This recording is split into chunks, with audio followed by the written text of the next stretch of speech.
Welcome to the HEARTS Entwined podcast. In this podcast, we'll be having discussions around the secrets which attract lasting, healthy, fulfilling relationships, creating a healthy mindset, and what women should know and understand about men. Introducing your host, Lyn Smith, the Queen of Hearts, relationship expert, trainer, speaker, and best-selling author of the Cupid's Bow technique.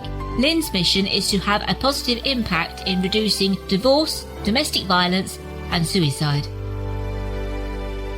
Welcome to the HEARTS Entwined podcast. This is your host, Lyn Smith, the Queen of Hearts.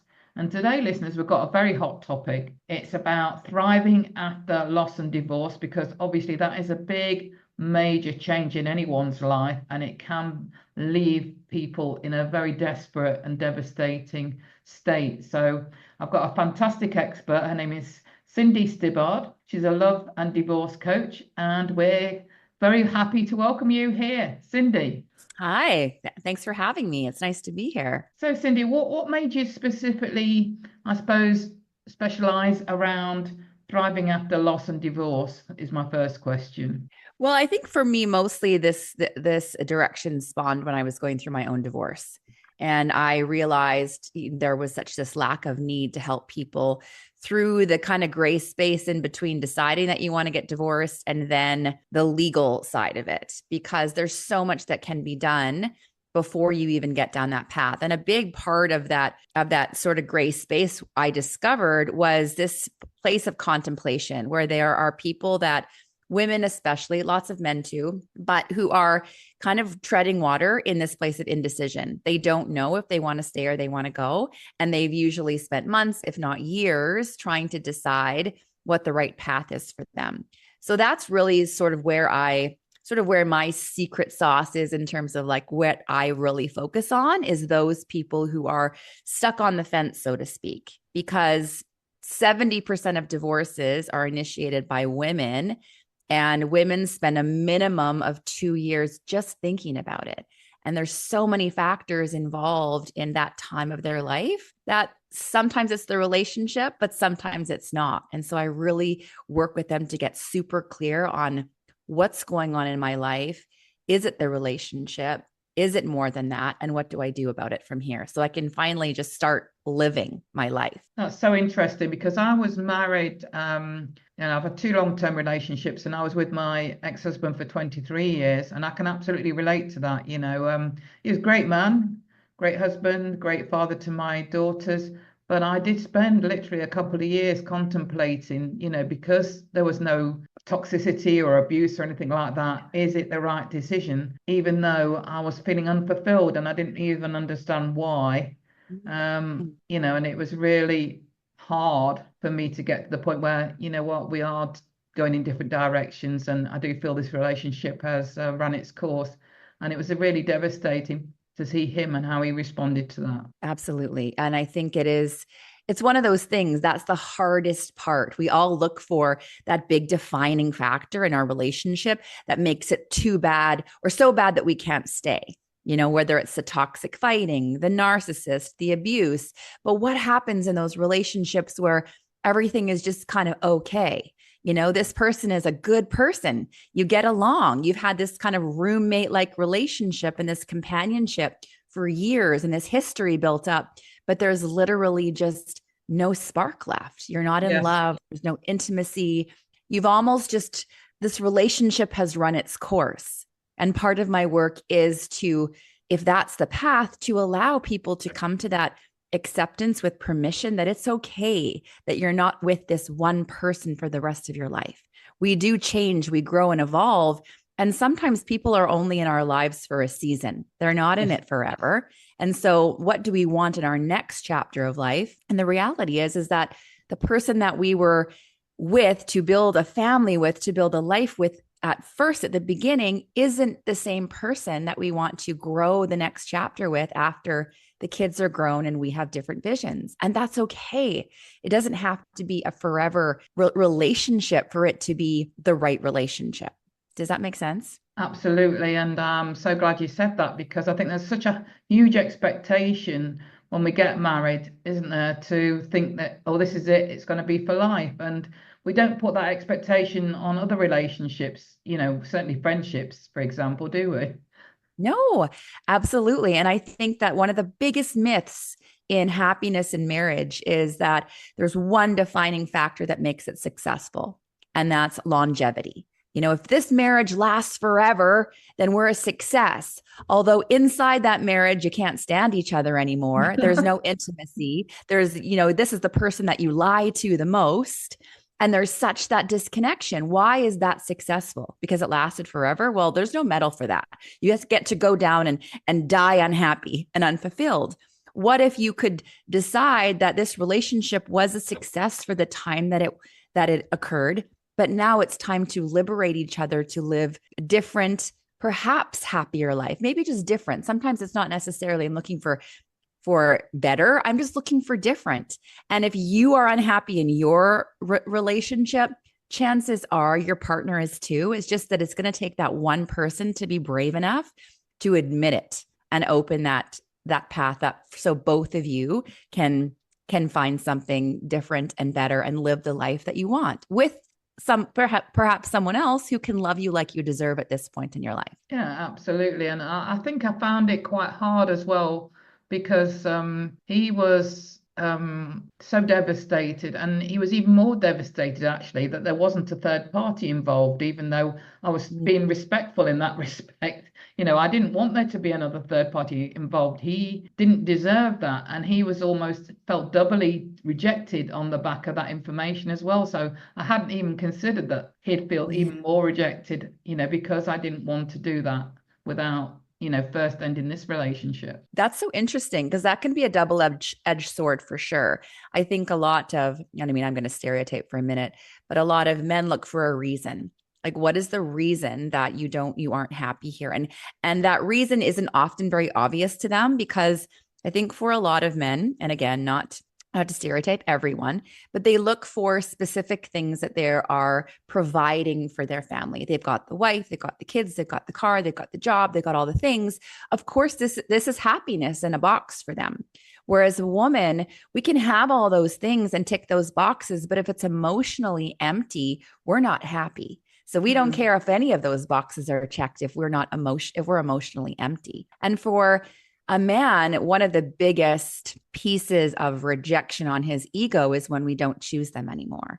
And your husband could have said, like, I wish you would have chosen me for someone else, but that's a whole nother ball of wax. I think that's an even bigger hit to someone's ego as I'm choosing someone else. This one, you were choosing a better path, a different path for both of you. Absolutely.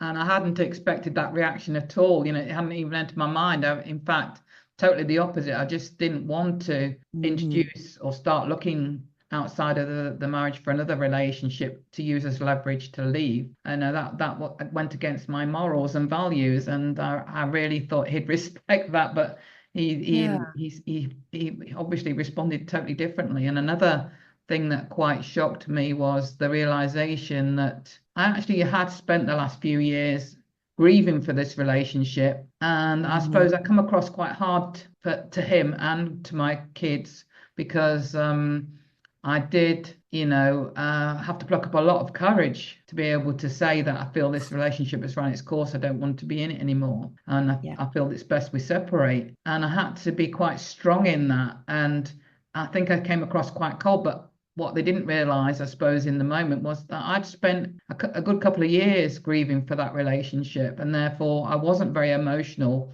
when it came to actually doing and saying what I said. Yes. Lyn, you are hitting the nail on the head right now, because I think that a lot of us can be in relationships for a long time, and we've already visualized, we've already, rationalized this in our head about how we're feeling and what it's going to look like and where we think it's going, that we do grieve the loss of our marriage while we're in it.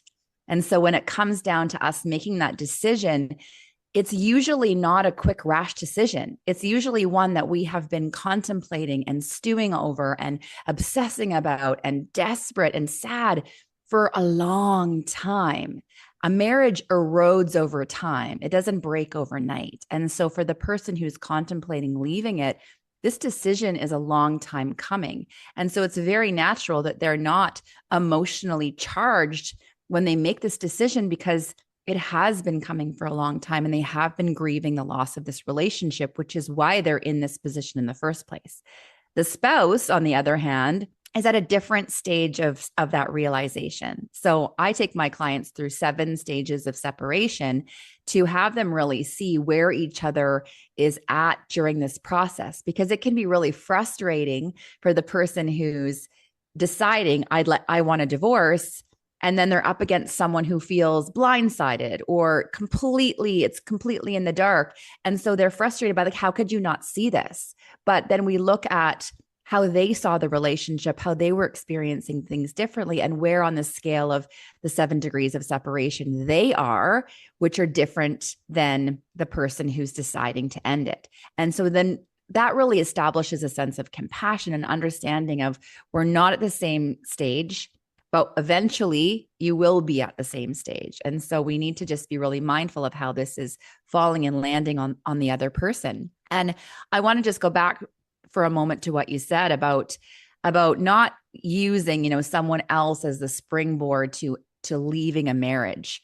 That takes a lot of courage to be able to not stay in a place where you shouldn't stay and there's nothing on the other side. But there are a lot of people who are in marriages who almost need that piece of courage to know, okay, I'm going to be okay outside of this marriage. And so when they are tempted or when they have some kind of connection outside the marriage, it almost gives them that boost of confidence that they need to know, okay, I am going to be okay. Not that I'm saying it's right or it's wrong, but I feel that some people are really scared to take the leap of going out on their own. And I want to dispel the myth that it is the bravest, most courageous step you could possibly make. It's not the easy way out. If you've been with someone for, years and years, decades even, to choose to leave it is the scary, brave choice. To choose to stay is the easy choice.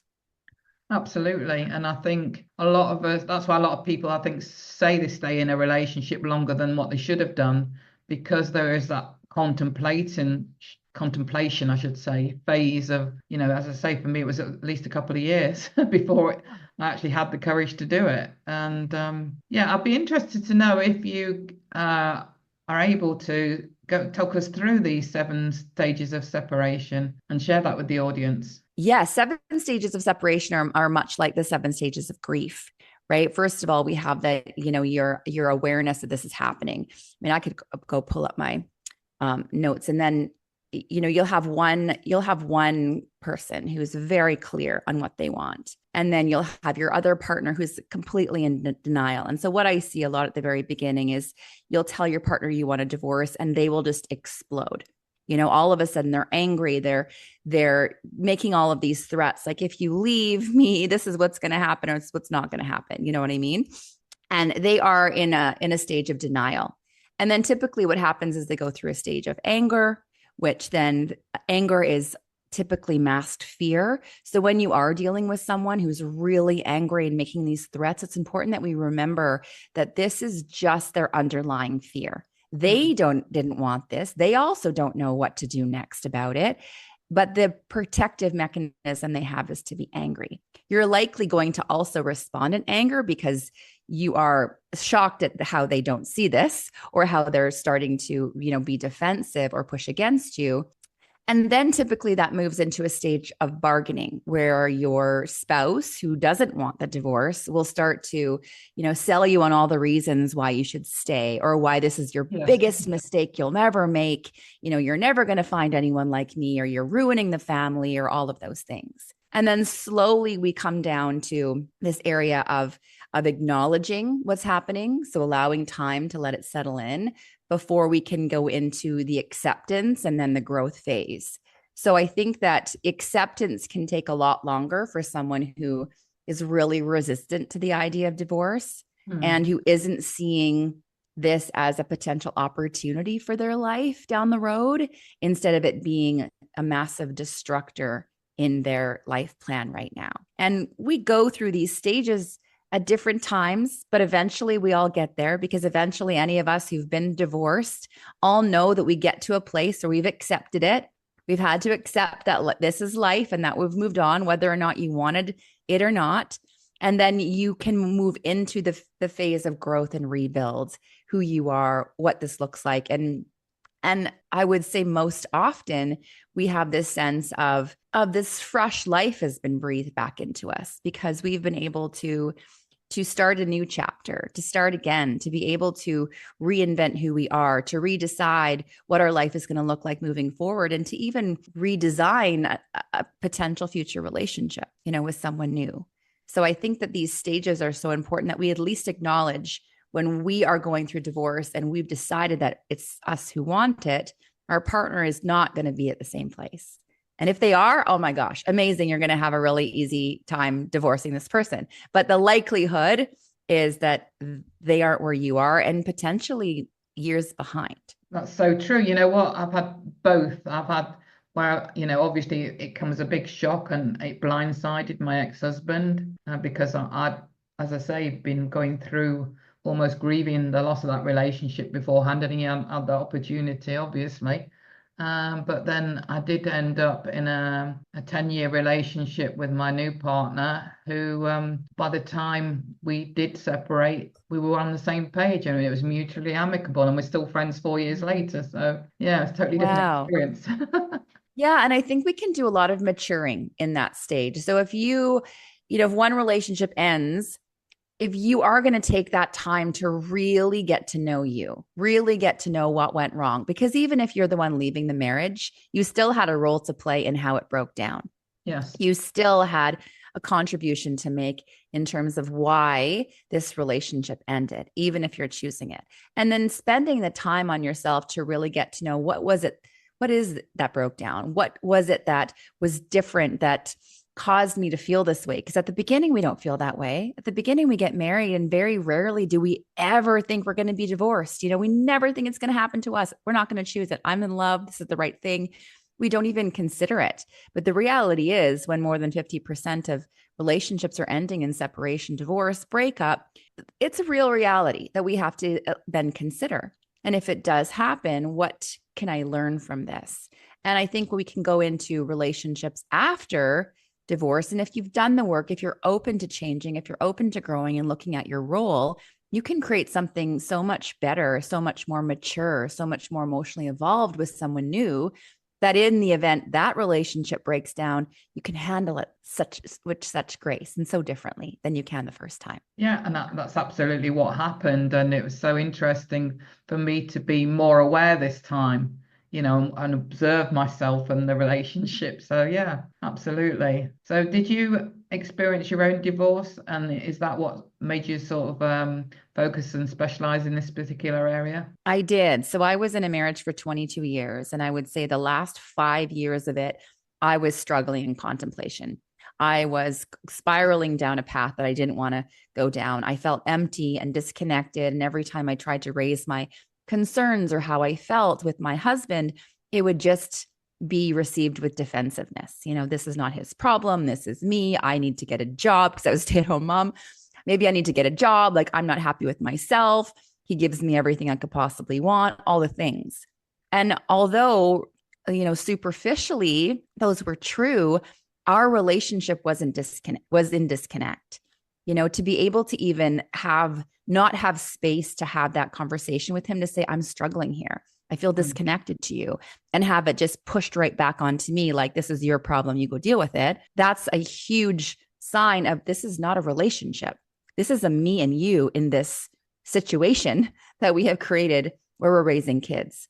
And so over time of constantly trying to voice my concerns and bring these up to him, as well as trying to figure them out in myself, I just became more and more disconnected to him. I was resentful. I started to, spend less and less time with him, take the kids and do more and more things with them. I started to use alcohol as a way just to kind of cope and numb my feelings because I felt like they were too much for me at the time.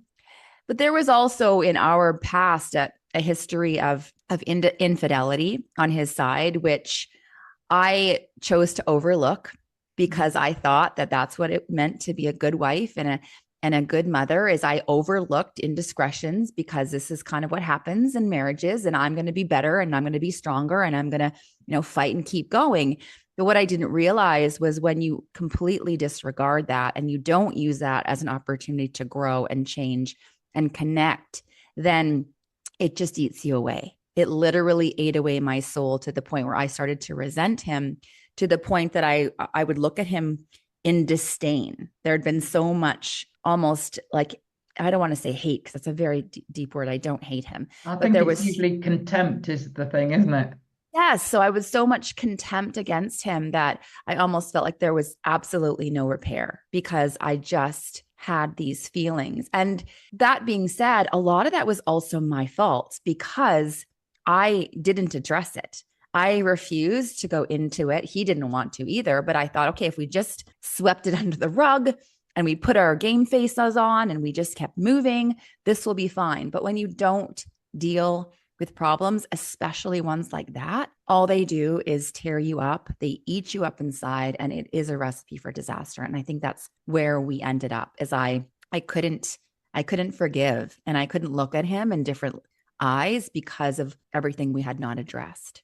And so that was, I think, really difficult for me. And then the 5 years, I started to, create almost a different life for myself. We were living in the same house, raising kids together, but it literally could be living a fully separate life. And he would never know. He wasn't interested, didn't ask questions about me. We just had this emotional disconnection. So I felt like so many women are in this place that they don't know what to do. You can do the therapy, which I wasn't doing at the time, because my ex-husband said that I wasn't crazy, so I didn't need therapy.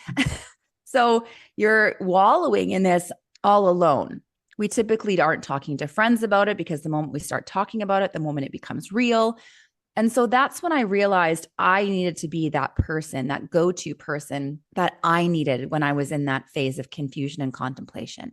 I needed someone who was totally objective, not really a therapist, but more of a coach, where she was able, or he was able, to really call it out like it was, call it out like they see it, call out my behavior, really formulate like what was going on for me, what this looks like, and even talk about the long-term consequences of getting a divorce and what life would look like if you did, because we are so emotionally charged and we just want it to end. And a lot of times we just want out, that we blow it all up, not having a clue of what's next. And so that's really what I do with a lot of my clients who are in this phase of, I don't know, should I stay or should I go? We work through that together. I have a 12-week program, and by the end of the 12 weeks, I guarantee that you will have a very clear idea of what direction you want to go, whether that means stay in your marriage, and here are the ways that you can really work on that now, or plan to go because we've created a vision of what life would look like if you did, and you are okay with that. So having that plan also makes you feel so empowered to make a choice that's right for you. That might mean I'm staying, but I'm going to stay for a while. I've got a 2-year plan ahead, and this is why. Or I'm planning my exit, and this is how I'm going to do it, and this is why. We want some rational thought process behind it as well, to know that there are a lot of moving parts in a marriage. There are a lot of things that are going to be impacted, and we want to make sure we're rolling it out and doing it in the right way if it's the right decision. Absolutely. Thank you for sharing your personal story. What's your situation now? Are you in a new relationship? So after divorce, I was in another relationship for 5.5 years. He unexpectedly and tragically passed away in June of 2023. Oh, I'm sorry to hear that. Thank you. Yeah, we were building, our post-divorce life together. And it was one of those crazy shocks where neither of us, nobody was. He was younger than me. He was only 41 at the time. And he died of a blood clot to the heart. And it was one of those huge shockers where life just turned upside down all over again. And now was I not only, on my own again, I was fully on my own. Now I'm widowed, not just divorced. And you don't sign up for being a widow either. No. And it took me didn't take me. I'm still grieving. I think that grief is a lifelong process and journey. And so what I've done is just had to really recreate my life around that grief. And I spent a full year really digging into my healing and my journey, because there wasn't any space really between leaving a marriage and then getting into another relationship. And I looked at this, instead of how scared I was to be alone for really the first time in 30 years, I thought this was my chance to really get super uncomfortable with myself. This was my chance to be fully alone, to dive into me, look at who I am, how I can operate my life by myself, and it was so scary. I was like debilitatingly lonely at the beginning. But as you move through that and as you allow yourself to be lonely and you learn how to bring joy back in your life and reignite who you are, that loneliness started to change into solitude. And solitude is the peace of being alone, not the stress of being alone. And now I'm a year and a half later of his passing. I've really created a new and different life and chapter for myself that I'm really comfortable with. I really enjoy my time on my own. I know what I want. I know who I am. I know what I'm building.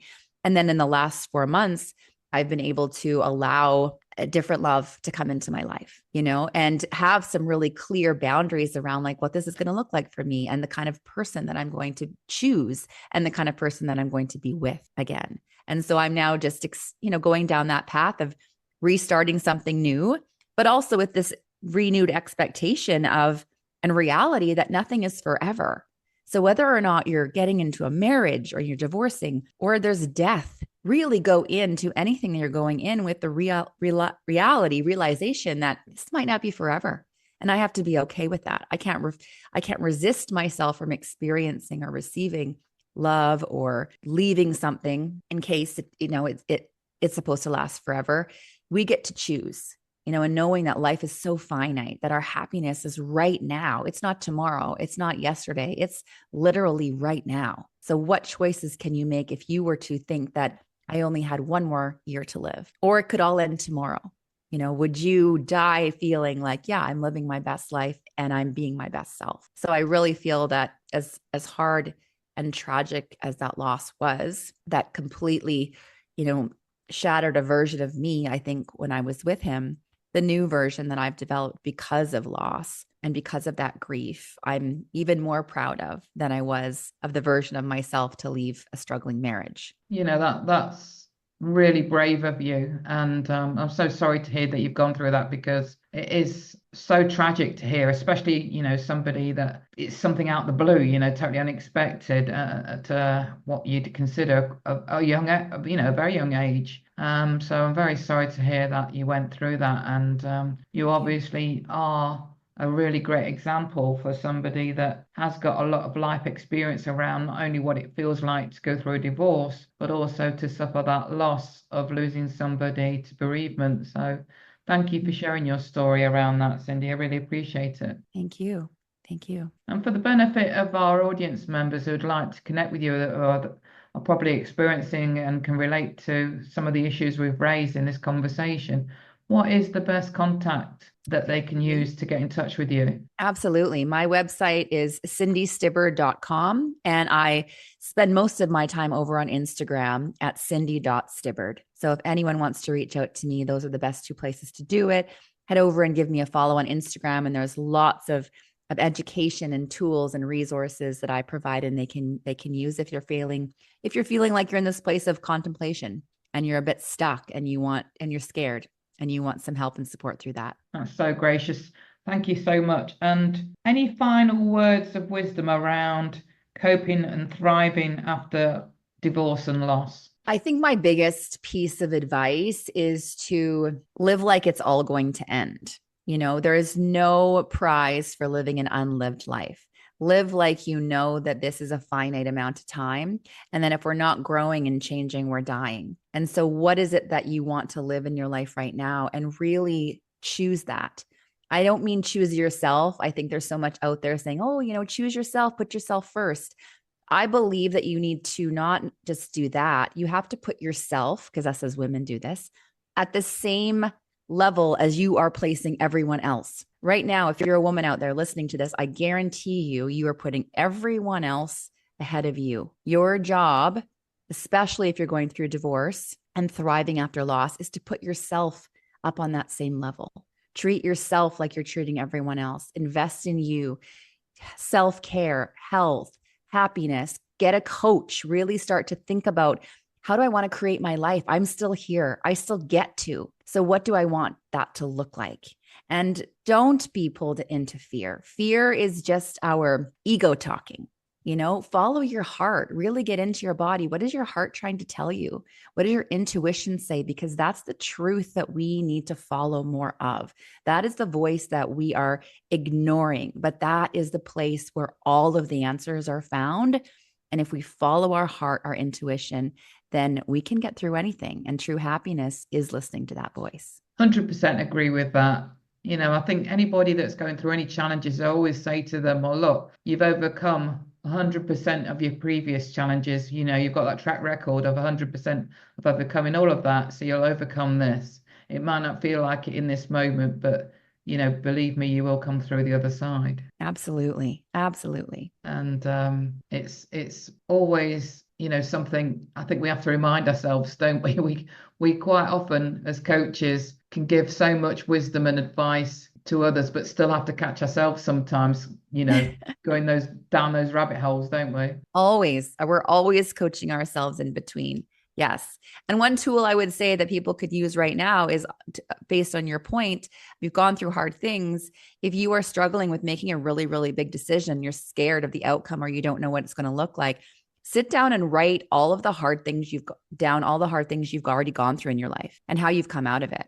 Make a list of all of those difficult decisions, all those hard times, all those things that you've already gone through and survived. You're going to survive and get through this one too, because you have already a long history of proving that to be right for yourself. Absolutely. Well, Cindy, it's been a fascinating conversation. Thank you so much for being vulnerable and courageous enough to share your own personal experiences. It's been very insightful. Thank you. Well, thank you so much for having me. And I hope that I've helped at least one listener out there feel more seen, heard, and understood in the struggle that they might be going through in their relationship.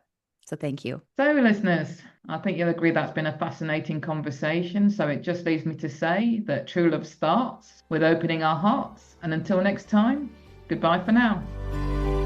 Thanks for listening to the Hearts Entwined podcast.